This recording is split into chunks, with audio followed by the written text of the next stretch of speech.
First of all, the most important upgrade I think you can do to a boat, especially if you love bass fishing like I do, is a deck. The Springbok came stock with this small section as a seat. What we've done over the past few years is we've added this section of the deck and this front section of the deck. And I'm just going to show you how. I've already taken out the screws. What we have here is a removable piece which is generally screwed down with 2 1/4 inch coated deck screws. Very important to use deck screws which are coated so it doesn't rust out. And what we have here is a 2 1/4 inch piece of plywood. Now, there's 2 trains of thought on using what type of plywood. Marine grade is obviously going to last a lot longer and it's going to not rot out as fast.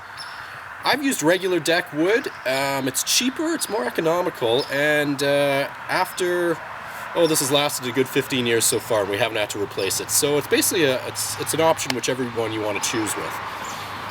As you can see, this is the design we've done, how you would install carpet.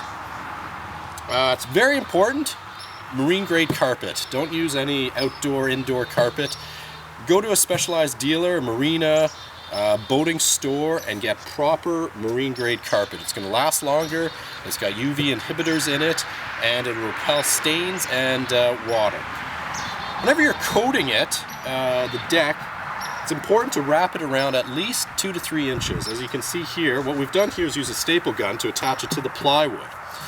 On the other side, we've used a marine adhesive, specially made for decks and carpet, to attach actually the carpet to the deck.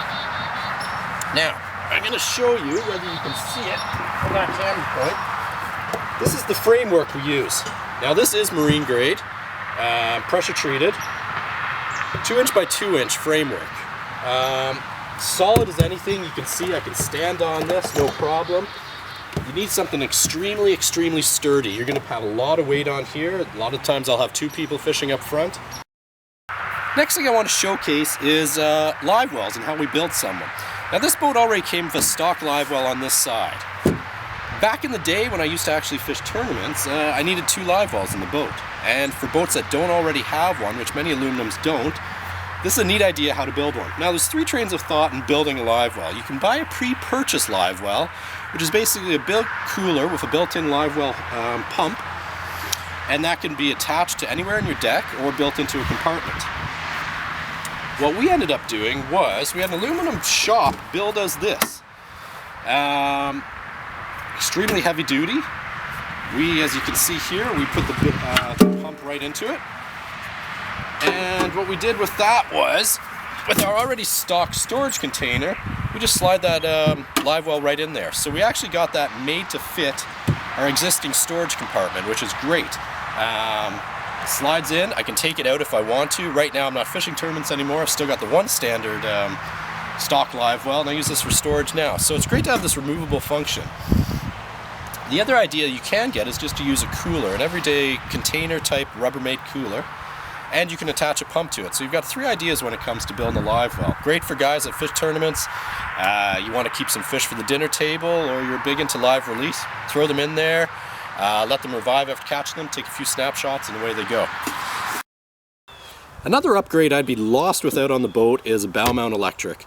Especially if you're going to build a deck, you're going to be fishing up here the majority of the time, you need a bow mount. Now whether you get a hand operated or a foot controlled, which I have here, it's one of the highest priority upgrades I can think of in a boat. Especially if you're fishing shallow water, you're going to be moving around a lot. No more paddling, no more using the big outboard motor. This will get you around efficiently, quiet, and really they've come down in price. So it's not too bad over the course of how long you're going to keep your boat, basically. One tip to keep in mind is this is a power drive model.